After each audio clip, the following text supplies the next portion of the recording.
मैं अजय कुमार नंदा आपका online class में स्वागत करता हूं। ये टॉपिक +1 केमिस्ट्री के लिए बनाया गया है, लेकिन 10वीं में भी इसकी उतनी ही इम्पोर्टेंस है। आज हम बात करेंगे पीरियोडिक टेबल की, और पीरियोडिक टेबल में भी हम आज पीरियोडिक टेबल के हिस्टोरिकल डेवलपमेंट की बात करेंगे। पीरियोडिक टेबल कैसे कैसे एग्जिस्टेंस में आया। प्यारे बच्चों, अपने साथ कॉपी और पेंसिल रखें। जहां जहां आपको आवश्यकता लगे आप उन पॉइंट्स को नोट करते रहें। पहले हम ये जान लें कि पीरियोडिक टेबल होता क्या है। Periodic table is a chart of elements prepared in such a way that the elements having similar properties occur in the same vertical column or group. ये वो वाला चार्ट होता है जिसमें एलिमेंट्स को इस तरह से रखा जाता है कि एक जैसी प्रॉपर्टीज वाले एलिमेंट एक वर्टिकल कॉलम में आए। ऐसे एलिमेंट जिनकी प्रॉपर्टीज एक जैसी हैं वो एक जैसे ग्रुप में आए, ऐसे टेबल को हम लोग पीरियोडिक टेबल कहते हैं। जैसे ये अगर मैं एक वर्टिकल कॉलम लिखूं, ये ग्रुप लिखूं, लिथियम, सोडियम, पोटाशियम, इनकी प्रॉपर्टीज, इनके गुण एक जैसे हैं, इसलिए इनको एक ग्रुप में रखा गया है। ऐसे चार्ट को पीरियोडिक टेबल कहते हैं। तो पीरियोडिक टेबल क्या हुआ? It is a chart of elements prepared in such a way that the elements having similar properties occur in same vertical column और ग्रुप। अब इसको पीरियोडिक टेबल बोलते क्यों हैं? It is called periodic. दो शब्द हैं, one is periodic and other is a table. Periodic कहते हैं because the elements having similar properties are repeated after certain intervals और पीरियड्स। पीरियोडिक शब्द से मतलब है जो चीज एक निश्चित समय के बाद अपने आप को रिपीट करे। जैसे हम लोग स्कूल आते हैं तो स्कूल में रोज एक रेगुलर इंटरवल के बाद, प्रेयर होने के बाद, फिर पहला पीरियड लगेगा, फिर दूसरा लगेगा, फिर तीसरा लगेगा। उसी तरह से पीरियोडिक टेबल में भी एलिमेंट्स जिनकी प्रॉपर्टी सिमिलर है वो कुछ टाइम के बाद रिपीट होंगे। जो चीजें बार बार रिपीट हों एक रेगुलर इंटरवल के बाद, उनको पीरियोडिक बोलते हैं। तो पीरियड इसलिए कहते हैं because elements having similar properties are repeated after certain intervals. कुछ टाइम के बाद प्रॉपर्टीज रिपीट होती हैं, और इसको टेबल बोलते हैं। It is called table because the elements are arranged in a tabular form. Elements को हम लोग एक टेबल की फॉर्म में अरेंज करते हैं, इसलिए इसको टेबल बोलते हैं। पीरियोडिक क्योंकि प्रॉपर्टीज रिपीट होती हैं एक रेगुलर इंटरवल के बाद, और टेबल मीन्स टेबुलर फॉर्म, इसलिए इसको पीरियोडिक टेबल हम लोग कहते हैं। तो पीरियोडिक टेबल में हॉरिजॉन्टल रोज होती हैं जिनको हम लोग पीरियड्स कहते हैं, और वर्टिकल कॉलम्स होते हैं जिनको ग्रुप्स कहते हैं। तो इस तरह से पीरियड्स हैं और इस तरह से ग्रुप्स हैं। ये ग्रुप्स हैं और ये पीरियड्स हैं। इस तरह से ये पीरियोडिक टेबल होता है। पीरियोडिक टेबल बनाने की जरूरत क्या पड़ी? पीरियोडिक टेबल की वजह से एलिमेंट्स की स्टडी, केमिस्ट्री की स्टडी सिस्टेमेटिक हो गई, आसान हो गई। It made the study of chemistry systematic and easy. It is easier to remember the properties of an element if its position in the periodic table is known. अगर हमें किसी element की periodic table में position का पता होगा तो हमें उसकी प्रॉपर्टीज याद रखना आसान होगी।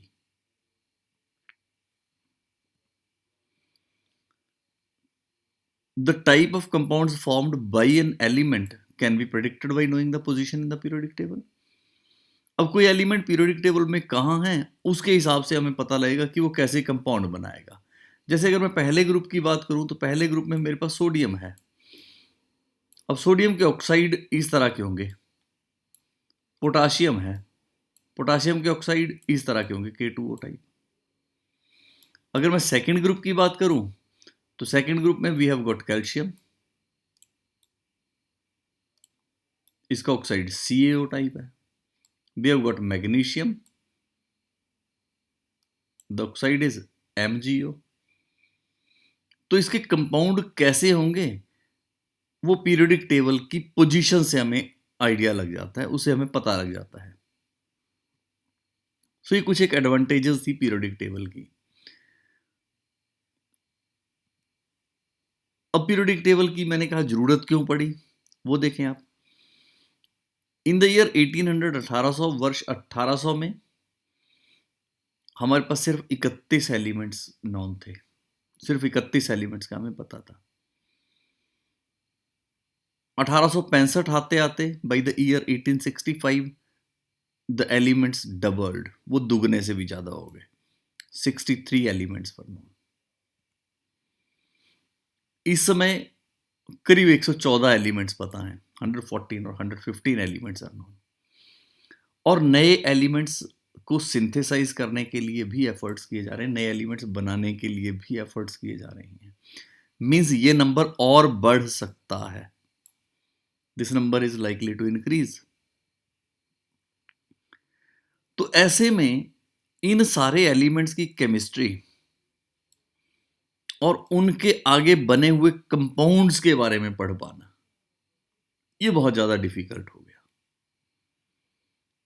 अब इस प्रॉब्लम को सॉल्व करने के लिए the scientist try to classify elements so that they could rationalize non-chemical facts about elements and even predict new ones for undertaking further study। तो इसलिए साइंटिस्ट ने उनको क्लासीफाई करने की कोशिश की ताकि हम उनके बारे में जितने फैक्ट्स जानते हैं उनको रेशनलाइज कर सकें और नए एलिमेंट्स को प्रिडिक्ट कर सकें। सबसे पहला एफर्ट इसमें डोबेराइनर ने किया। डोबेराइनर ने वर्ष 1800 1800 से ही अपना एफर्ट शुरू किया। इन the year 1829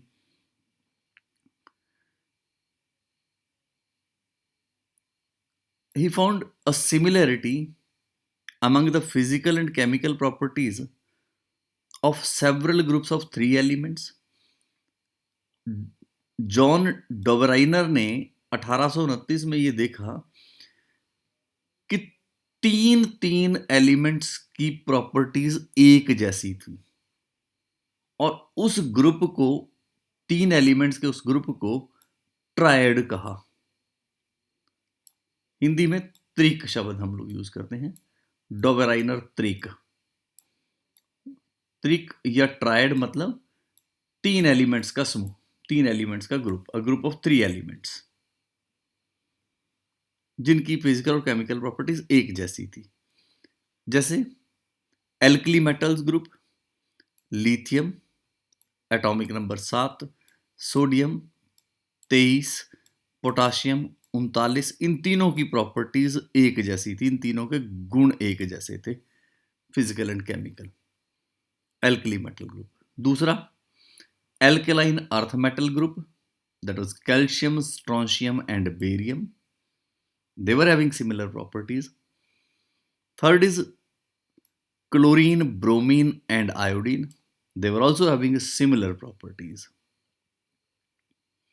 Dobereiner law of triads, ये एल्कली मेटल ग्रुप अगर आप देखें, लिथियम, सोडियम और पोटाशियम, तो here we find the atomic mass of lithium is 7, atomic mass of potassium के it is 39।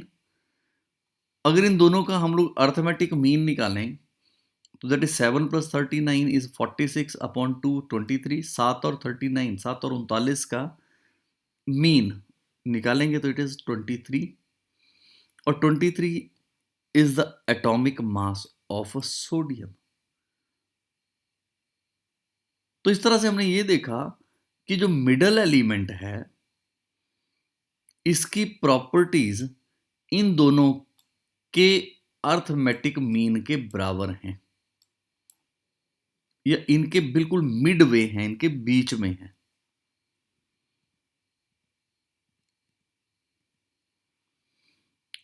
He noticed that middle element of each triad had atomic weight about halfway between the atomic weights of other two। Middle elements का atomic weight बाकी दोनों के half way था, middle में था, उनके mean के बराबर था लगभग। Same is the case here, same is the case here. तो डोवेरनर लॉ ऑफ ट्राइड्स में पहली चीज थी कि जब 3 एलिमेंट को इंक्रीजिंग एटॉमिक वेट के हिसाब से रखा जाएगा तो मिडल एलिमेंट का एटॉमिक वेट बाकी दो के एटॉमिक वेट के मीन के बराबर होगा. सेकेंड थिंग था also the properties of middle element were in between those of the other two. बाकी जो प्रॉपर्टीज थे उनके मेल्टिंग पॉइंट्स, उनके बॉइलिंग पॉइंट्स, उनकी डेंसिटी वो भी बाकी दो के बीच में थी. This relationship was called Dobereiner's law of triads. इसे डोवेराइनर्स लॉ ऑफ ट्रायड्स कहा गया. अब इसकी कुछ कमियां भी रही.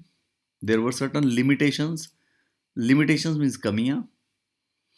It failed to arrange all the then known elements in the form of triads of elements having similar chemical properties. डोवेराइनर सारे एलिमेंट्स को इस तरह की ट्राइड्स में नहीं अरेंज कर पाया. वो सिर्फ 3 ही ट्राइड्स बना पाया. Only 9 elements. He could identify only 3 triads. सिर्फ 3 ही ट्राइड्स बना पाया. तो ये सिर्फ 9 एलिमेंट्स के लिए लागू था. It was applicable for only 9 elements, for few elements.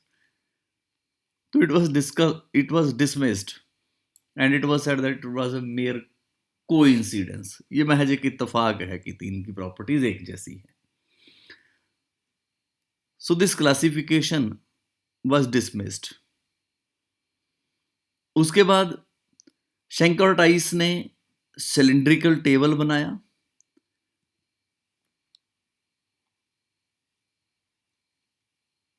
French geologist AEB D शेंकर-टाइस ने 1862 में एक एफर्ट किया. उसने जितने एलिमेंट्स थे उनको इंक्रीजिंग एटॉमिक वेट के हिसाब से रखकर एक सिलिंड्रिकल पीरियोडिक टेबल बनाया. पर उस पर भी ज़्यादा ध्यान नहीं दिया गया क्योंकि वो भी बहुत ज़्यादा कामयाब नहीं हो पाया. तो it was also ignored. It was a second effort. Then the third effort was made by Newlands. Newland's law of octaves. English chemist John Alexander Newlands in 1865 arranged the elements in increasing order of their atomic weights. Newlands ने 1865 में elements को उनके increasing order of atomic weight में रखा. And he found every 8th element had properties similar to the first element. जब उसने increasing atomic weight के हिसाब से एलिमेंट्स को रखा, first, second, third, fourth, fifth, sixth, seventh, तो he found that the 8th element had the properties similar to the first one.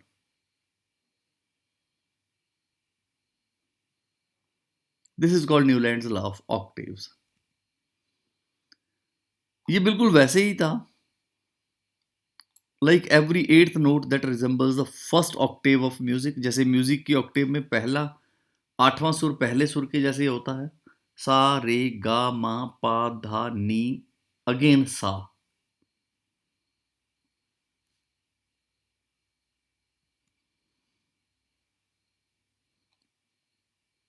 Lithium, beryllium, atomic weight 7, 9, 11, 12, 14, 16, 19. Fluorine.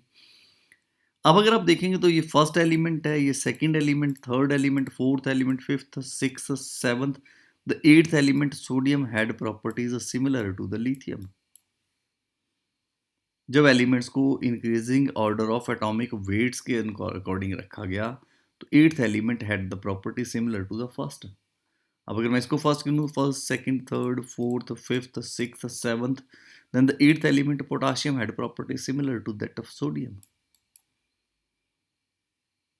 This was Newland's law of octaves, that 8th element had properties similar to the first element when increased in the increasing order of atomic weights.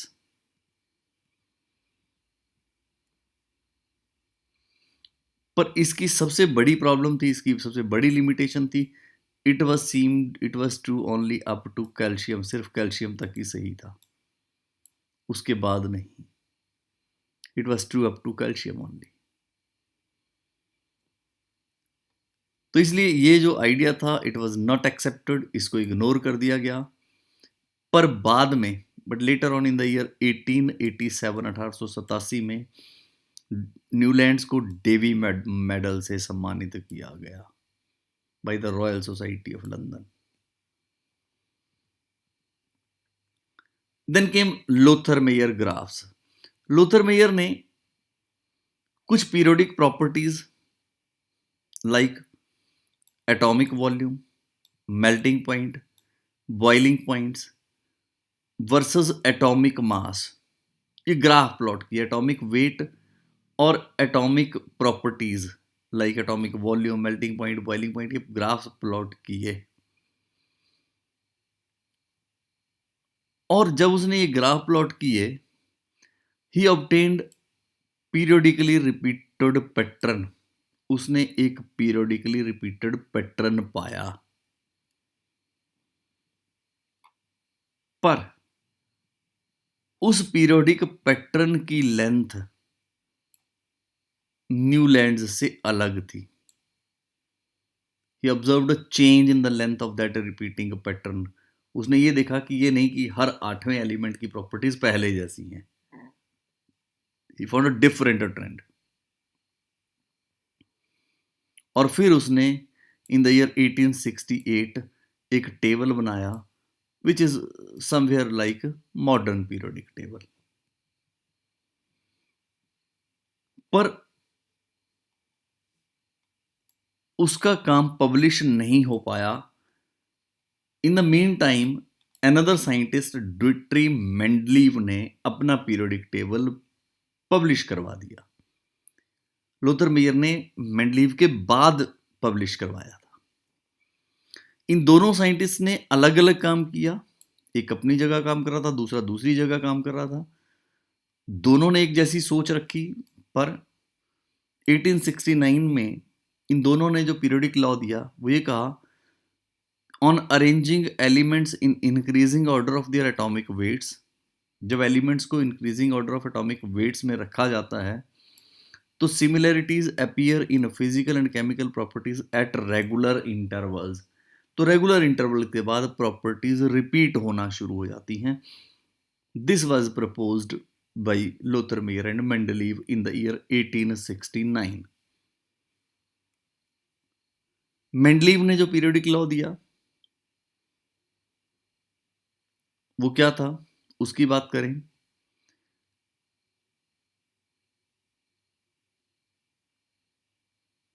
Periodic table की development का credit Mendeleev और German chemist Lothar Meyer को जाता है। Mendeleev is generally credited with the development of the modern periodic table, जहां हम लोग डॉवराइनर को पीरियोडिक रिलेशनशिप की शुरुआत करने वाला मानते हैं कि डॉवराइनर ने कार्य शुरू किया। वहीं Mendeleev was the first person, he was responsible for publishing the periodic law for the first time. Periodic law सबसे पहले मेंडलीव ने पब्लिश करवाया था। और मेंडलीव का पीरियोडिक लॉ था, the properties of elements are a periodic function of their atomic weights. मतलब जब एटॉमिक वेट बढ़ेगा तो प्रॉपर्टीज कुछ टाइम के बाद रिपीट होंगी, they are periodic functions. So Mendeleev's periodic law था, the properties of the elements are a periodic function of their atomic weights. I repeat, the properties of the elements are a periodic function of their atomic weights. This was Mendeleev's periodic law.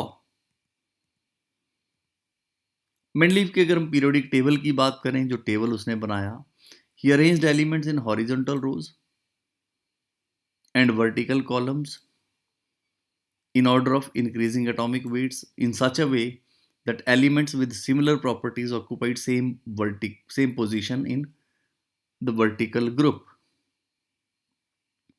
Mendeleev's system of classifying elements was more elaborate than that of Lothar Meyer's.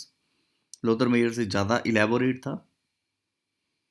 He fully recognized the significance of periodicity and used broader range of physical and chemical properties to classify the elements. उसका main जो significance था वो periodicity पे था, properties पे था, और उसने बहुत सी फिजिकल और केमिकल प्रॉपर्टीज को यूज किया.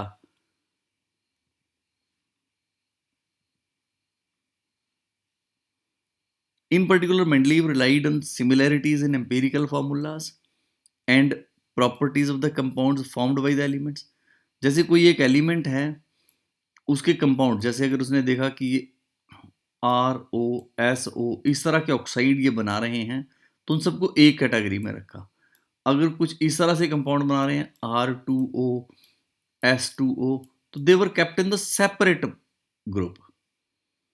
तो उसका जो मेन फोकस था, जिस बात पे उसने ज्यादा भरोसा किया मेंडलीफ ने, वो था similarities in empirical formulas and properties of the compounds formed by the elements.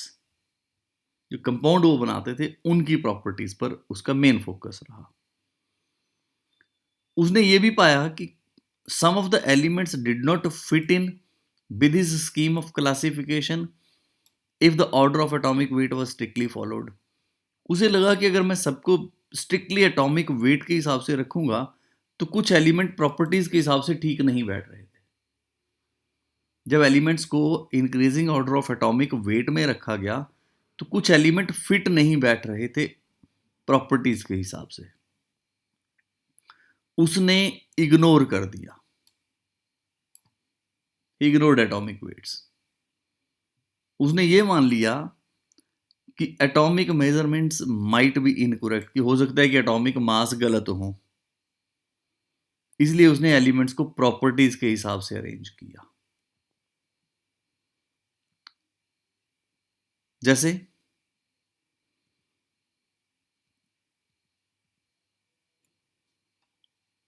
Iodine, atomic weight 127, it was placed after tellurium 128. जबकि आयोडीन पहले आना था, टेलुरियम बाद में आना चाहिए था. तो उसने टेलुरियम को ग्रुप 6 में रखा and iodine was placed in group 7, क्योंकि इसकी प्रॉपर्टीज फ्लोरीन, क्लोरीन, ब्रोमीन के साथ मिलती थी. तो उसने फ्लोरीन, क्लोरीन, ब्रोमीन की प्रॉपर्टीज के हिसाब से आयोडीन को 7th ग्रुप में रखा और टेलुरियम को 6th ग्रुप में रखा.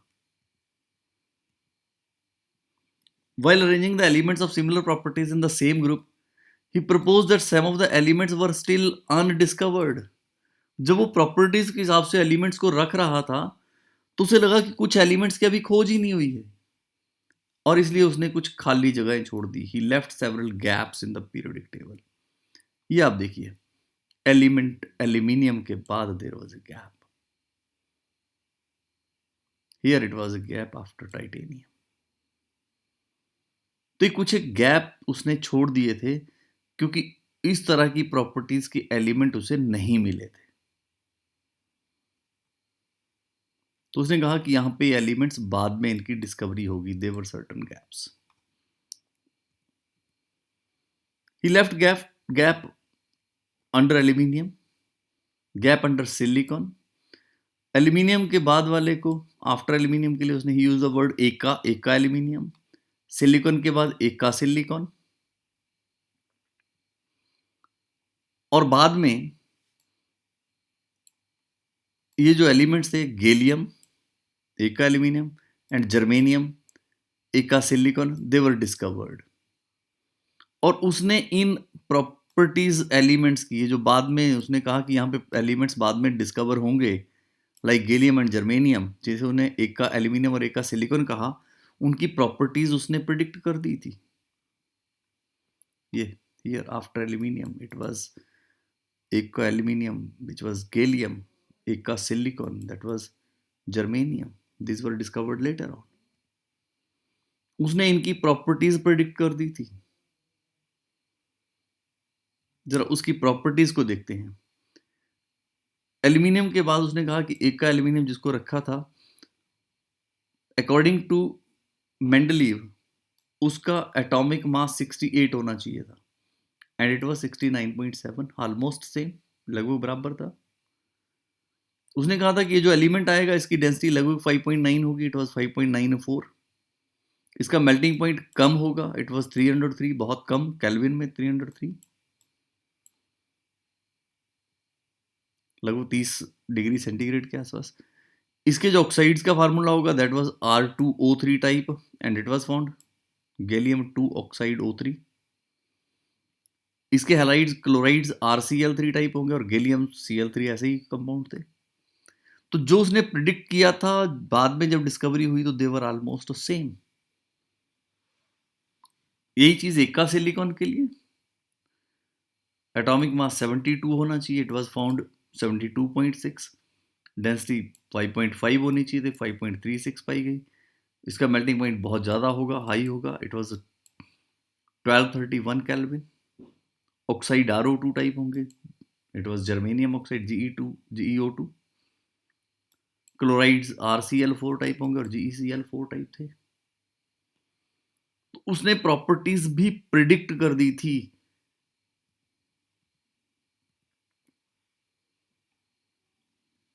Mendeleev's quantitative predictions and their eventual success made him and his periodic table famous। और उसकी जो predictions थी इसकी वजह से वो फेमस हो गया। And later on this elements were discovered, ये aluminium, scandium, gallium, germanium, they were discovered. ये वो पीरियोडिक टेबल था जो 1905 में पब्लिश हुआ था, जिसमें बाद में ये जीरो ग्रुप ऐड किया गया था। बाकी बिल्कुल वही था जो मेंडलीव ने के टाइम में पब्लिश हुआ था। It is from NCERT book. जब मेंडलीव ने पीरियोडिक टेबल बनाया उस समय हमें केमिस्ट को अभी तक इंटरनल स्ट्रक्चर ऑफ एटम का तो पता ही नहीं था, हमें सब एटॉमिक पार्टिकल्स के बारे में पता नहीं था। But in the beginning of 20th century many developments in the and theories about subatomic particles came into light। बहुत सी डेवलपमेंट हुई सब एटॉमिक पार्टिकल्स के बारे में कि एटम के अंदर प्रोटॉन होते हैं, इलेक्ट्रॉन होते हैं, न्यूट्रॉन होते हैं। तब तक ये चीज़ें पता नहीं थी, तब तक सिर्फ एक ही चीज़ पता थी, that was atomic weight, atomic mass. लेकिन 20th सेंचुरी में जब ये चीज़ें पता चली तो हेनरी मॉजले ने जब एक्सरे स्पेक्ट्रा निकाला